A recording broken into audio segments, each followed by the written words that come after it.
साथियों, संयुक्त किसान मोर्चा की मीटिंग में सर्वसम्मति से यह फैसला हुआ है कि हरियाणा में जैसे बीजेपी एक षड्यंत्र के तहत तिरंगा यात्रा निकाल रही है, वो फंडिंग करके दिहाड़ी के साथ इस तरह की यात्रा को अंजाम दे रही।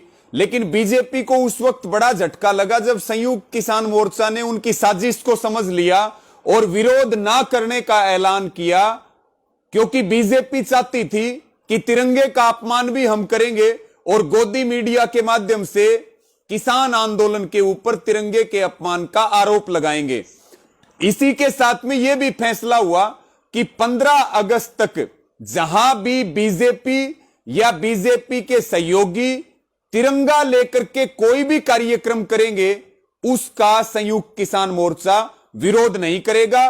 और इसी के साथ में हरियाणा में विशेष रूप से यह बात कहना चाहेंगे कि जो 15 अगस्त के कार्यक्रम है सरकारी, उनका भी आंदोलन की ओर से, संयुक्त किसान मोर्चा की ओर से कोई विरोध नहीं है। साथियों, आपके मन में इसको लेकर के कुछ सवाल भी हो सकते हैं, लेकिन अब आंदोलन जन आंदोलन का रूप ले चुका है। हमारी एक छोटी सी गलती हमें बड़ा नुकसान पहुंचा सकती है, इसलिए सभी चीजों के ऊपर गहरा चिंतन मंथन करके और यह फैसला लिया गया है, क्योंकि हमें किसी भी तरह से सरकारी षड्यंत्र में, बीजेपी और आरएसएस के षड्यंत्र में नहीं फंसना है। इस फैसले के ऊपर हम 100% अमल करें, यह हम सब की जिम्मेदारी है। इसी के साथ में साथियों, एक बड़ा फैसला हुआ है। 15 अगस्त जो ब्रिटिश शासन से मुक्ति का दिन है और हम उसको बहुत हर्षोल्लास के साथ मनाते हैं। और यह भी एक विषय है कि आजादी केवल अंग्रेजी शासन से मिली, लेकिन आज भी मजदूर, किसान वो आर्थिक रूप से भी गुलाम है। और वर्तमान मोदी सरकार काले कानून लाकर के हमारे डेथ वारंट पे साइन कर चुकी है। वो पूरी तरह से अडानी, अंबानी और कॉरपोरेट्स की गोदी में बैठ चुकी है। और साथियों, बीजेपी को एक तगड़ा जवाब देने के लिए और आंदोलन पूरे हिंदुस्तान में, यानी कि अटक से लेके कटक तक, उत्तर से लेके दक्षिण तक, फिर एक बार 15 अगस्त को आजादी का पर्व भी मनाया जाएगा। और आंदोलन को मजबूती देने के लिए, अपनी एकता और अखंडता दिखाने के लिए देश भर में सुबह 11 बजे से लेकर के और 1 बजे तक, और उसका नाम दिया है किसान मजदूर आजादी संग्राम दिवस।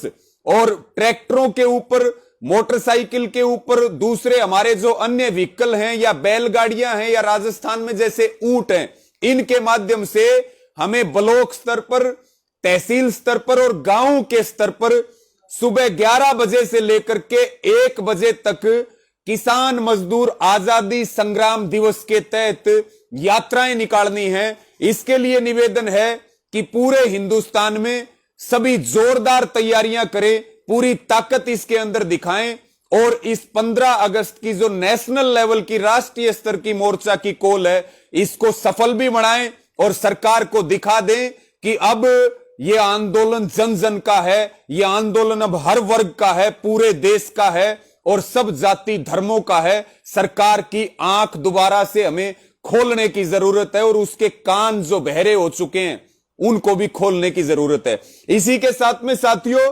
किसान संसद के बारे में समीक्षा हुई। आप देख रहे, इतिहास में ऐसा पहली बार हो रहा, एक तरफ सरकारी संसद नहीं चल पा रही है, लेकिन किसानों की संसद चल रही है और वो ऐसे प्रस्ताव लेकर के आ रही है कि एक नए आयाम स्थापित किए हैं। जो संसद हमने चुन करके भेजी, जो सांसद हमने वोट दे करके भेजे, आज उनको आईना दिखाया जा रहा है। आज जनता की, किसान की, मजदूर की, महिलाओं की संसद चल रही और सफलतापूर्वक संसद चल रही। और संसद का एक उद्देश्य था, जो बार बार बीजेपी वाले कहते हैं कि इन कानूनों में काला क्या है, संसद की जड़ में बैठ करके और देश ने यह बताया है कि इसमें काला क्या है। एमएसपी के ऊपर आज एमएसपी का विषय था। इसी तरह से 9 अगस्त को महिलाओं की संसद है और महिला इस किसान संसद को लेकर के साथियों आने वाले दिनों में कृषि विशेषज्ञ हैं, हमारे किसान शहीद परिवारों से हैं, या देश में जो सैनिक शहीद हुए हैं उनके परिवार हैं, या अलग अलग क्षेत्रों के, चाहे वो अधिकारी हों, अलग अलग सेक्टर के विशेषज्ञ किसान संसद में बुलाए जाएंगे और वो अपने विचार रखेंगे। और 9 अगस्त को जो महिला संसद है और उसी दिन भारत छोड़ो आंदोलन आंदोलन का दिन भी है। और यह भी तय हुआ है संयुक्त किसान मोर्चा की मीटिंग में साथियों कि 9 अगस्त को जो है कॉरपोरेट खेती छोड़ो और बीजेपी गद्दी छोड़ो दिवस के रूप में अगस्त क्रांति का 9 अगस्त का दिन वहां मनाया जाएगा। और बाकायदा साथियों, क्योंकि अगले 7 तारीख को दोबारा से मीटिंग है, इसको 13 तारीख तक चलाया जाए या 9 अगस्त को इसका समापन किया जाए, इन सारी चीजों के ऊपर फैसला लेने के लिए 7 तारीख को फिर संयुक्त किसान मोर्चा की मीटिंग है। लेकिन मेरा निश्चित तौर पर यह कहना है कि मोदी सरकार के सारे दावों को, सारे झूठ को किसान संसद ने फेल किया है और जो हमारे ऊपर अनुशासनहीनता के आरोप लगाए जा रहे थे उनका भी जोरदार जवाब दिया है साथियों। और 200 किसानों ने, केवल 200 किसानों ने मोदी सरकार की चूल्हे हिला करके रख दी हैं। अगर यही संख्या बढ़ी तो फिर सरकार सोच सकती है कि उसका अंजाम क्या होगा।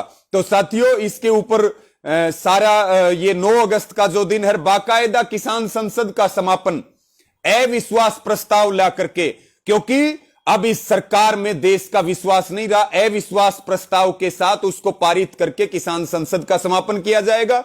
और अंत में साथियों 10 तारीख जो है, 10 अगस्त तीज का पर्व है जो हमारे लिए बहुत महत्वपूर्ण है। और सभी हमारे आंदोलन के जो बॉर्डर्स हैं अलग अलग, उन पे तीज का पर्व मनाया जाएगा। मेरी सभी माताओं से, बहनों से, सबसे निवेदन है कि वो ज्यादा से ज्यादा 10 तारीख को तीज के पर्व पर बॉर्डर के ऊपर आएं। और जितनी हमारी माताएं बहनें किसान संसद में जाएंगी उनसे भी सबसे निवेदन है कि वो 9 तारीख की रात्रि को सब यहीं बॉर्डर पर रुकें और तीज के त्योहार को मना करके एक सद्भावना का संदेश दें। ये मुख्य फैसला हुआ। मेरा अंत में सबसे यही निवेदन है साथियों, हम जीत चुके हैं, केवल ऐलान बाकी है।